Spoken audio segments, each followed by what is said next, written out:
After a little bit of a delay, we're real people. We've got real things going on. We're back on the Jungle Fever podcast. I'm Ethan Sargent. Aiden Crowley is alongside me, as always, and we are inching ever closer to the Bengals Week 1 matchup with the Cleveland Browns. And it is really just a couple of weeks away. And I'm not sure if Bengals fans are more excited or nervous or somewhere in the middle about this matchup after what we've seen through two preseason games. We're going to break down everything that we saw a few nights ago in Washington as the Bengals did pick up the preseason victory, 31-17. Their first preseason win actually in 8 tries. I think 2022, the last time they won a preseason game.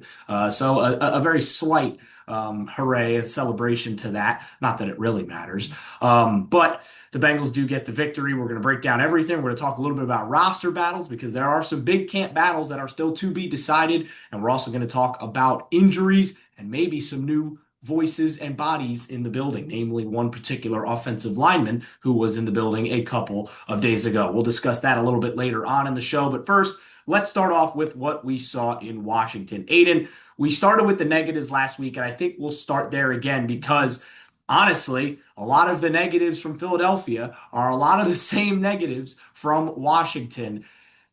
I'll start things off because I know you have some very spirited thoughts and I want to give you your platform.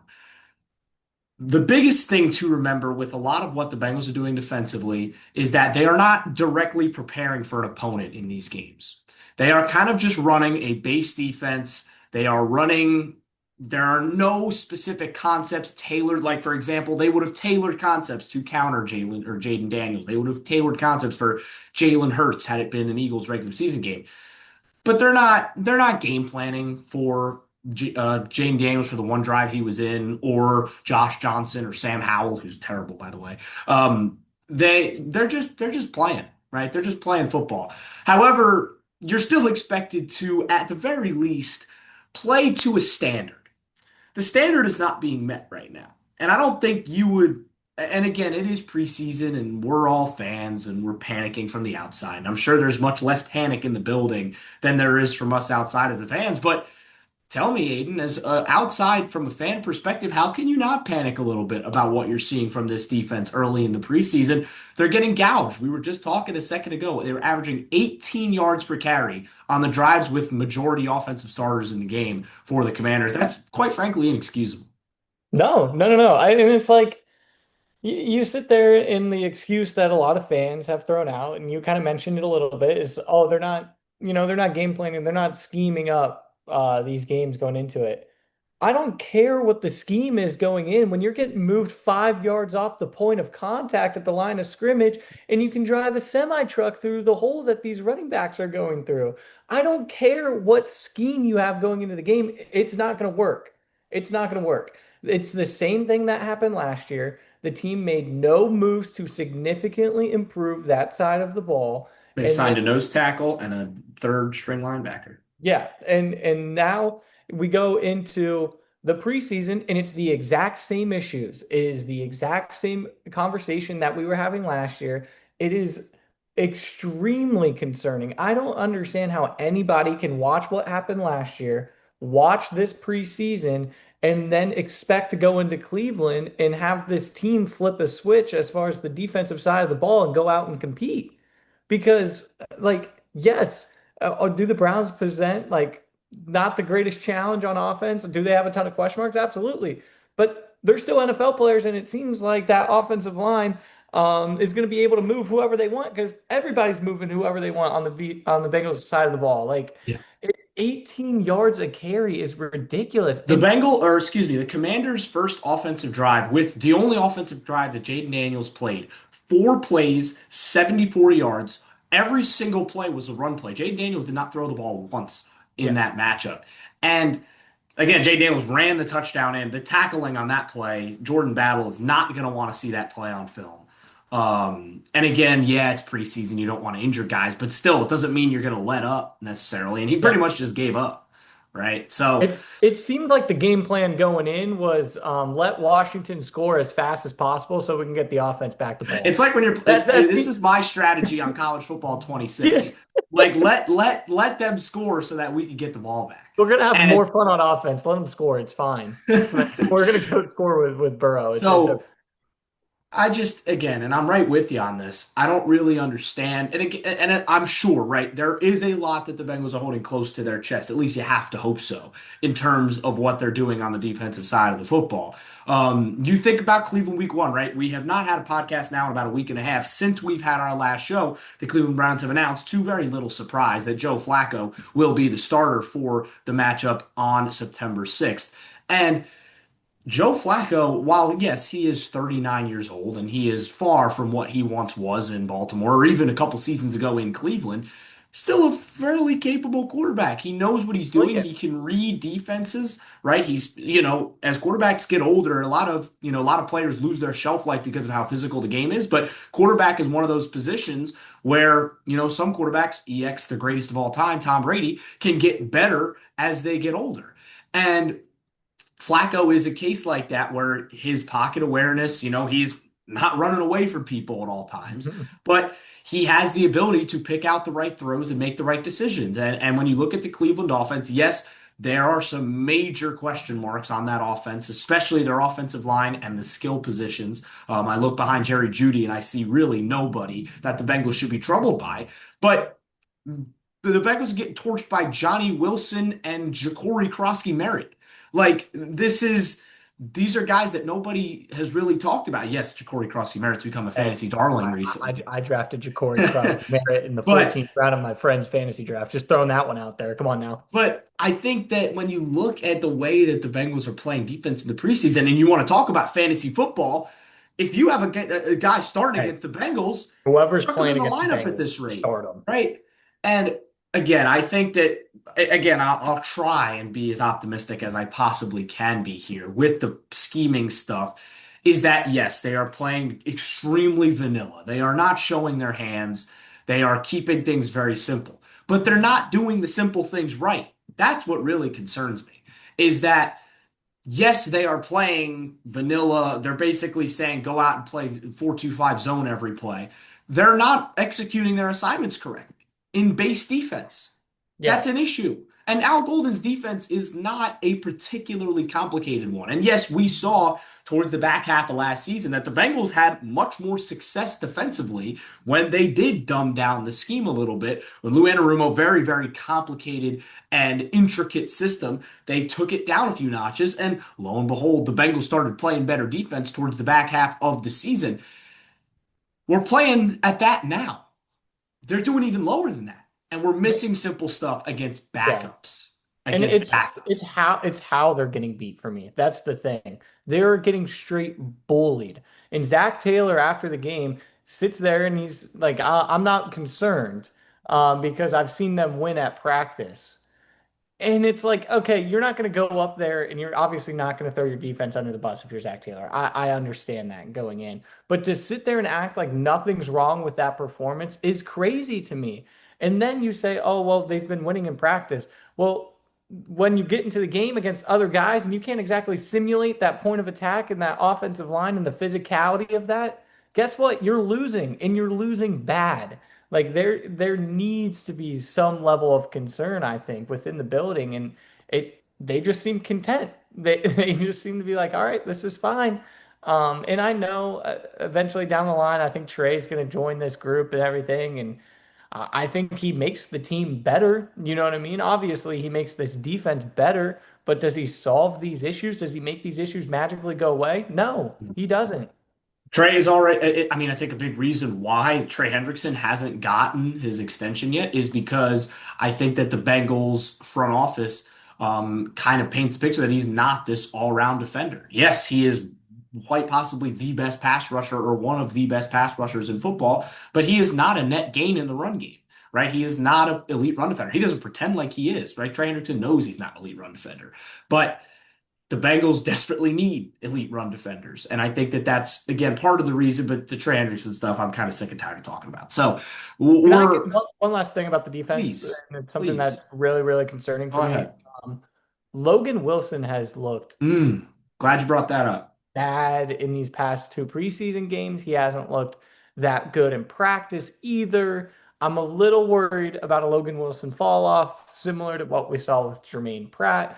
I really hope I'm wrong because he's somebody that the Bengals are really going to want to lean on this year, especially as it pertains to a really young linebacking room. I Mhm. hope I'm wrong. He didn't look as sharp as he once Yeah. did, And so I that's think concerning I as also well. think part of that is the fact that I still think Demetrius Knight is still learning a lot of the NFL ways. I think that again, linebacking, especially in a 4-2-5, where you put so much onus on two guys to cover a whole sector of the field, I think that Demetrius Knight is kind of going through some growing pains right now. Again, they're putting a lot on the shoulders of a 25-year-old rookie. They're expecting him to jump right in and play a lot of key snaps. And I think again, it's a learning experience for Demetrius Knight. I think, he hasn't been stellar off the page through the first two preseason games, and that's okay, right? You want to make some of these mistakes now, and that's the other final part about this is the Bengals could look this terrible now, and who knows, maybe they let Cleveland only score 10, right? That's the hope, right? That's the goal, so that you iron these mistakes out now. And I know, right, they're probably as we speak, they're in the film room. They're working through things before and after practice. And they're getting ready for Cleveland, right? More than anything. Yes, they're preparing for Indianapolis on Saturday, which we'll talk about later, but they're preparing for Cleveland and then Jacksonville and then Denver, and then Minnesota, then Denver. And it's just about stacking wins early in the season because, again, it all comes back to the original point where the Bengals have been awful, awful, awful to start seasons. We have seen the last of Joe Burrow and Jamar Chase in the starters. Zach Taylor mentioned that yesterday. They are done for the preseason. I think Joe Burrow will be relatively happy with how he performed in this preseason. We'll get to that in just a second. But let's now jump over to some of the positives. And let's start with a couple of guys, a couple of young guys, I think, that really stepped up. I want to start with the other young rookie linebacker. How about Barrett Carter? He looked very, very solid. Had a really nice interception, had a sack in Philadelphia. I think Barrett Carter is also kind of getting that trial by fire. Not quite in as hot a fire as Demetrius Knight is, but he's proving himself to be a very useful piece and could definitely have a role in this Bengals defense. Yeah, and I just think his athleticism jumps off the page. Like that's kind of one of the reasons why they drafted him. A little bit undersized for his position, but just kind of a freak athlete who can fly around. And I think he's showing that right now, which has been really good. And like you mentioned, Demetrius Knight struggled a little bit this past time out, but like rookies will do that, especially in their first preseason and everything. So I hope they can both take a step forward. But like you mentioned, Carter, I think with a strong performance and they're going to lean on these young guys. And so seeing flashes is great. It's just trying to figure out how to get that more consistently throughout the season. That's going to be the biggest issue. Yeah, but for me, I think some of my biggest takeaways on the positive side from this game were with two wide receivers. I thought Charlie Jones was great again. He's been solid all summer. He absolutely earned a spot on this team. I never Yeah. really thought that that was in jeopardy just based off of what he does on the special teams side of things. But from a wide receiver standpoint, I did feel like he was kind of falling down the depth chart compared to some other guys like Yoshivas and Burton. But here in these past couple preseason games, he's looked solid receiving as well. And then he's added on to that with a couple great returns. And then how good was Mitch Tinsley? I mean, that was the Two story of Monday. unbelievable touchdown I mean, catches. he looked amazing. And then they had the camera on Burrow on that second Yeah, catch, and that he's was great. freaking I out, loved it. having a good time. And they ask him after the game, "Do you think Tinsley earned a roster spot?" And Burrow says he hopes so. It Yeah, talk about a certainly vote of seemed like he did. confidence. Yeah, Yeah. it certainly seemed like he did. In a crowded wide receiver room, that says a lot, especially for a guy who, before this game, hadn't caught a game ball since the Rose Bowl at Penn State 2 years ago. I mean, just such a cool story, I think, and A a crazy good moment. fact about Mitchell Tinsley is that he is older than Jamar Chase. Is that not Yeah, wild? no, it's crazy. It's So, crazy. He was no, but balling. two unbelievable catches from Mitchell Tinsley. And I think he's earned it, right? I don't think you can deny that at all. I think he's absolutely earned a spot on this roster. I think right now, I think you're six at receiver, obviously your top two. I think Jones is there. I think Tinsley, I think Burton, and then Yosivas. Not in that order, but I think those are your six Yeah, at the receiver spots right now. Let's talk special teams. I think Evan McPherson has really calmed a lot of people down this preseason. There were obviously a lot of doubts last year. You really like a lot of people painted a lot of blame on the defense. The Bengals had a lot of missed field goal issues that cost them a that Chargers number game. of games, right? Yes, the Chargers game is a perfect example. And Evan McPherson, right, his first couple seasons, anything inside 55 was automatic. And this preseason, he has looked like that again, right? Right at the end there, I think just a perfect example of that. They had that 54 right at the end of the game. The backups were in, and I thought, that's a smart opportunity to get your field goal unit out and give McPherson a chance to build some confidence. And he's perfect in the preseason. Hasn't missed an extra point, hasn't missed a field goal. And I think that's super encouraging for Bengals fans. Yes, he was dealing with that injury last year. I think a lot of people may have underplayed just how much that injury may have affected Evan McPherson throughout the course of the season. Obviously, didn't play the last 4 games of the year. They bring in Cade York, who was something. And then, McPherson now is back, and obviously he's being paid like a top of the line kicker. He will need to show that once again this year. But I think, again, he said he went back to his mechanics in the offseason, kind of relearned how to kick the ball properly. After kind of what seemed like the way that he was talking is that he kind of had to adjust the way he was kicking because of the injury. I believe he had to like his hip flexor or his groin area, something like that. And again, when you're in that motion, it's tough, right? When you have something that's not right. So, you hope now that McPherson can be back to what was, an elite kicker. His first couple years in the league has struggled the last year and a half or so. But again, I still think that there's very much an elite kicker there, and it's encouraging to see him do super well in the preseason. Yeah, absolutely. And it's funny you kind of mentioned him tweaking something, and I kind of look at it almost similar to a golf swing, because when you're playing golf, you don't really want to be thinking about your swing too much. Like you kind of just want to go out there and do it because you've done it so many times.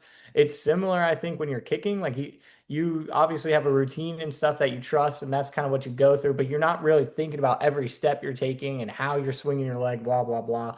When you have that tweak, and you mentioned he talked about having to switch some stuff up and thinking about it a little bit more, and there's almost like a mental side of it that kind of plays into it as well, and maybe that could be attributed to some of the struggles. But like you mentioned, I mean, he'd probably be one of the first ones to tell you he cost the Bengals some games last year, especially when they found themselves in so many one-score games. So having somebody you can rely on to get you points, especially when it seems like points will be at a premium and they need them as many as they can get this season with how this defense has looked. Yeah, we'll take it for sure.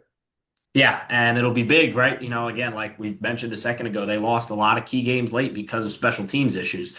So they're going to need McPherson to be back to his best this year. And so far through preseason, he is shelving some of those doubters. So again, the Bengals, they get the win 31-17. Definitely some positives to take away, but also a couple of issues that the Bengals will need to fix on Saturday, which is what we'll briefly talk about now. They are back at home, back at Paycor Stadium for their only preseason game at home, where they'll take on the Indianapolis Colts, who have had quite the interesting week. They have appointed Daniel Jones as their starting quarterback. Anthony Richardson is the backup. I know a good friend of the both of ours is thrilled with that decision. The Again, they're going to be interesting. I'm actually interested to see how much Anthony Richardson may play in this game as an interesting side piece for the Colts side of things. But for the Bengals, again, no starters. That's the big thing. We will not see any of the guys that we'll see in Cleveland in a couple of weeks. I believe that is both sides of the football. I don't think we'll see any defensive starters as well as offensive He starters. should But be out there. now, really, and as has always kind of been the focus in these preseason week 3 or week 4 back in the day, the late games of the preseason is these are roster battle games. These are where guys are fighting, truly fighting to stay on the NFL rosters and truly fighting to stay on practice squads. Who are a couple of guys, Ayden, that are right there, a couple of big battles that you're looking for in terms of guys that are fighting to make the roster, and guys that are trying to, try to hang on to the Bengals, and who are a couple of guys that are going to be butting head to head in terms of that? Yeah, I think for me, I kind of look at some of the DBs, particularly Charlie Clifford just did an amazing feature on PJ Jules. If you haven't watched it, check it out. Safety, with an incredible story. But I think that room has some spots and some wiggle rooms that we can kind of figure out, especially now that Geno Stone, I mean, he's back, but he's kind of banged up. So there's some spots there of guys trying to make the roster. And then obviously I think that there is a battle on the offensive line as there is all the time. As far as just spots that are up for grabs, you got guys who are still moving around and trying different positions. I mean, Lucas Patrick got banged up during the preseason game, and the first one off the bench was Rivers, which I thought was interesting. That was definitely a storyline for sure. I know Cody Ford's been banged up, but there's a lot of just like the depth on the offensive line is so shallow. Hmm. That's one of the reasons why they've been kind of looking around a little bit, but that's still something that I need to see kind of play itself out over these last couple weeks. But for me, yeah, it's kind of that back end of the secondary and then the offensive line for me. Yeah, obviously, I think I agree with you on the offensive line. There are spots. Honestly, it's crazy to say, but I think Lucas Patrick may already have been demoted. It kind of seems like Jalen Rivers has come in, and I think the Bengals maybe found something there at right guard. We saw Rivers play a little bit of right tackle in Philly, and it did not look good. I always have kind of thought that Rivers is more of a guard than a tackle anyway, and he kicks inside, playing with Joe Burrow in a couple of series on on Monday night, and he didn't look bad. He looked pretty good, right? Lucas Patrick looked like a statue as usual. But I think when you look at the way that Rivers has played, I think he's right up there in that spot. Now, if they bring in Dalton Risner, which we'll talk about in a second, Risner would definitely come right into that right guard spot and, instantly provide a floor raiser, right? Which is kind of exactly what the Bengals need, in my opinion, right? Because I think, and I've said this a couple times on the show, your offensive line is only as good as its weakest link. And if Dalton Risner's your weakest link, that's a whole heck of a lot better than if Lucas Patrick is your weakest link, right? We've seen a Yeah. lot of good things from the tackles. I think both tackles have played pretty well this preseason. Ted Karras has had a couple of small holding penalties, but he's been fine. Dylan Fairchild has really impressed me this preseason. There were a lot of Bengals fans that were kind of on the fence on that pick, myself and you included. And I think so, as of now, obviously, he still is yet to see real NFL competition. He's got himself a very stiff Yeah. test with Mason Graham in I was week gonna say number he hasn't one. seen Mason Graham yet. But again, I think he has done a very, very good job so far in being a rookie in that left guard spot and taking that initiative. So Dylan Fairchild, I think, has absolutely locked up that spot. And I think he's done it with aplomb. And now you have this hole at right guard, right? And we kind of remember we talked about this all the way back in like May or June, where it was going to be a right guard battle royal, and it's kind of unfortunately where we're at. Lucas Patrick has been thrown over the top rope, proverbially. Jalen Rivers seems like he's still in there. Obviously, now Volson is no longer a part of this conversation. Cordell Volson, shoulder surgery, out for the rest of the season. It is a tough blow for Cordell Volson. I think a guy that the Bengals were definitely counting on depth wise. I don't think they wanted him to really play meaningful snaps, but again, depth is now a major issue, as Ayden just mentioned. So Volson will be a big miss. It also kind of sucks for the human, right? He just got to pay Deke. They restructured his contract. He was kind of on a 1 year sort of prove it deal this year, and now he unfortunately really won't be able to prove it. So we'll see what happens with Cordell Volson in the Yeah. future. But again, now you have Patrick and Rivers right now at right guard. And it seems to me like a no-brainer that they bring in Dalton Risner. Now they had him on a visit. Um, he is no longer on the visit. He did want this situation kind of screams Noah Fant to me. I kind of feel like Risner will sign. It's just again kind of like Noah Fant did. He wants to go explore his options. He had a visit, I believe, with the Steelers. I think he had a visit with the Seattle. Jets, maybe. But I Seattle really was the don't see a world where Risner doesn't sign with Cincinnati simply because there's a starting spot literally pointing straight at him with, lasers and neon lights. You can start right here and block for Joe Burrow and potentially do some really good things. And I think that's the sales pitch, the easy sales pitch for the Bengals. Yeah, absolutely. It's I always get a little concerned when you have like these, I guess, proven veterans still sitting out in free agency on August 21st. As a fan, you sit there and you're like, oh my gosh, this is a no-brainer. Like, why aren't we bringing this guy in? But it's like, he's still a free agent for a reason. But I think at this point, I don't think it matters for this Bengals team because they are so shallow at guard. Lucas Patrick, who assumingly is the starting right guard at this point in the offseason, banged up again. Do you really want to trust what Rivers, which was sixth round pick, right, Ethan? Sixth or seventh round pick? Fifth, I believe. Fifth. Fifth. Yeah. Like, do you really want to lean on that as your starting right guard for Joe Burrow? No, I don't think so. No matter how many flashes he has. I think Risner absolutely is just somebody who has come in and he's proven it in this league. He's entering what? He's 30 years old at this point, I believe. Mhm. But he has a bunch of games under his belt. He only started 8 games last year. But in the past, this is a guy who has played pretty much every single game. And like you mentioned, I just think if nothing else, he's a floor raiser, which for what this offensive line, particularly at the guard position, has looked like, especially over the past 2 to 3 seasons, we will absolutely take that. And you even, I mean, we can go back to Washington, right? The second series, and again, I love Joey. Can we not run around like that in a preseason game? Yeah. Again, I love that he can do that. I love his competitive spirit. I always do. I think it's part of what makes him so great. But this game means absolutely nothing, my man. Just Yeah. go down. As Joe Buck said, it's August. It's Just go August. down. Yeah, because Go down, big fella. I love my Nothing mom. wrong with. Yeah, Nobody's I trying love to my kill mom. anybody. My mom's not a huge football fan. She's a big Bengals fan, but she doesn't like follow football like an extensive amount. And we were talking about the game, and she asked me, she was like, "Why was he doing that?" And I was like, "Mom, I don't know. I can't tell you.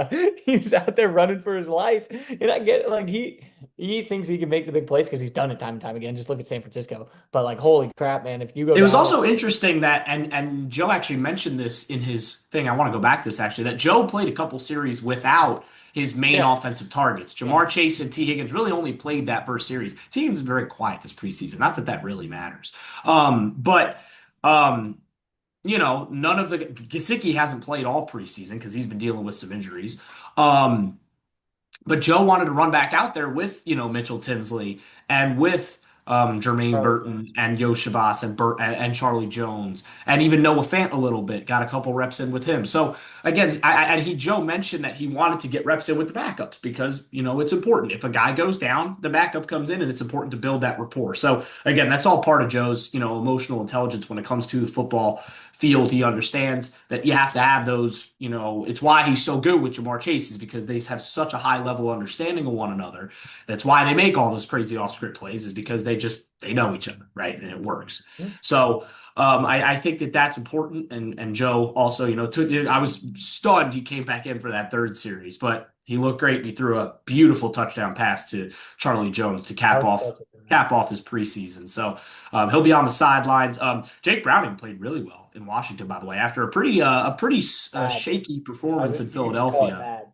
bad. He played much better in Washington.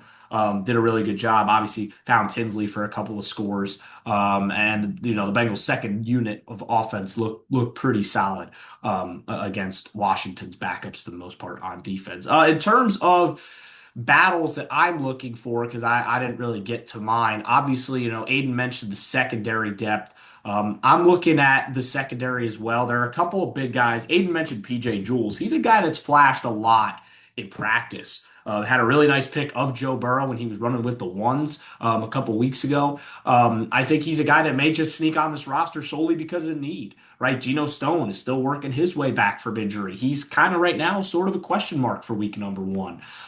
Jordan Battle is, kind of penciled in there at safety one, but who do they even go with at safety two, right? Tyson Anderson's looked good. He had a pick in Washington. Dijon Anthony is still a part of this. If Geno Stone doesn't play right now, I think Anderson would probably get the nod at free safety. But it's very much all, part of the equation that Al Golden and Zach Taylor are going to have to figure out is if Stone misses time, because again, soft tissue injuries, we saw it with Joe Burrow a couple years ago, right? Not easy. They don't just go away, right? You have to work through them. They linger, right? You still feel them weeks after you feel like you're good. So that's something that the Bengals will definitely have to keep an eye on. And Stone would be a miss early in the season if they can't have him, especially considering the way Geno Stone finished up last year, played much better down the stretch for the Bengals. And then in terms of the running back position, that's another spot I'm going to look at. Taj Brooks got a lot of snaps in Washington, a heavy dosage. Right now, I think he pretty clearly slots into that RB3 position. He's probably not going to get a ton of snaps early in the year. We haven't seen a ton of Samaje Perine just because we really don't need to. Mhm. Same with Chase Brown. Chase Brown's But I looked good think every time he he stepped in has there. looked great. He has looked great, which is very encouraging. But I think when you look at Taj Brooks, I think he had a very solid game. Nothing, crazy or eye-catching, I guess. But he did his job. I think that's the big thing. Had about, I think, 11 carries, about 50 yards, caught a couple balls out of the backfield, ran with Joe Burrow a couple times in the ones.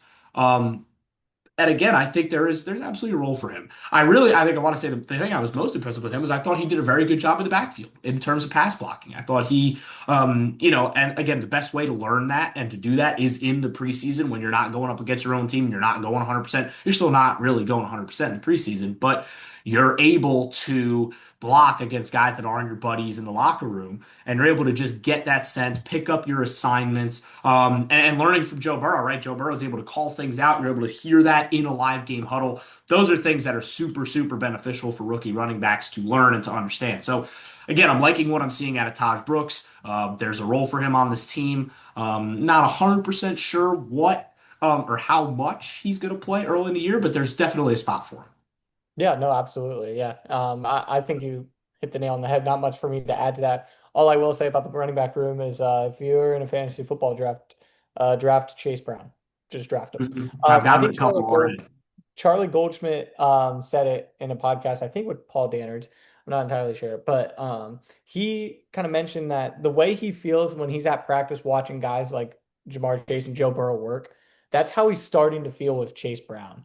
He just mentioned that every time he has the football in his hand, something good happens. And that's how it feels like. I mean, he looks like he's playing at a different speed than a lot of people sometimes. And And it's again, you really think about the kind Bengals of drafting record as yeah. well. Yeah, yeah, and the Bengals really haven't had They an haven't had hits. explosive big play running back like that in a very long time. So I think he's going to be fun, and I think he's somebody who's going to challenge and push for one of those better run in that better conversation for Well, again, when you think backs in the about, NFL. and this was a big Twitter debate over the last couple days, was like I saw a tweet that it was actually a pretty prominent Bengals account that tweeted where it was like too high shells are ruining the sport. Well, guess what too high shells spawn? Light front sevens. And you know what that means? Paths for guys like Chase Brown to have big time seasons. We saw it last year from guys like Saquon Barkley, Derrick Henry, Jonathan Taylor, all had 1,500 plus yards. I mean, obviously Saquon went nuts, offensive player of the year. But when you look at the way that Chase Brown plays, obviously for the majority of the last 3 quarters of the season, he was pretty much a solo RB1, right? And I think that there's a reason Zach Moss isn't on this football team anymore, and it has nothing to do with his neck injury, right? It is obviously that Chase Brown has just set himself apart, and I think he's firmly entrenched in some of those high level running back conversations. And again, when you play against the Bengals, going back to what I was saying about the too high safety thing, when you're playing against Jamar Chase and T. Higgins, yes, you always have to be aware of the deep threat. You have to be wary, and that keeps safeties high, and that keeps linebackers back, and that gives Chase Brown opportunities out of the backfield because we know how much of a deep play threat he can be out of the backfield. And that just, as we saw towards really the middle to back half of last season, just adds a whole new dimension to that Bengals offense. But it also all falls back once again on that offensive line. Can they give him the holes? Can they give him the proper opportunities? And again, that's really all he needs is just slivers, just little holes. And Chase Brown has the elite speed and breakaway ability to make a big play out of almost anything. Yeah, absolutely nailed it again. Like if he just gets a little bit of daylight, like once he gets to the second level, it's tough to bring him down just because of how elusive and athletic and how shifty he is. And then he just seems like when he gets in the open field, he kind of hits that second gear. He does. A lot of people I think talk about. about that the screen pass against the Colts a couple years Yeah, ago. I was actually at that game, and he just catches that ball, and the Jets just turned on at yeah, full speed. And again, really the only issue with Chase Brown right now for me is just got to take care of the football. The fumbles have been a little that bit of a problem for him, but that that's and really my only problem with him yeah. right now.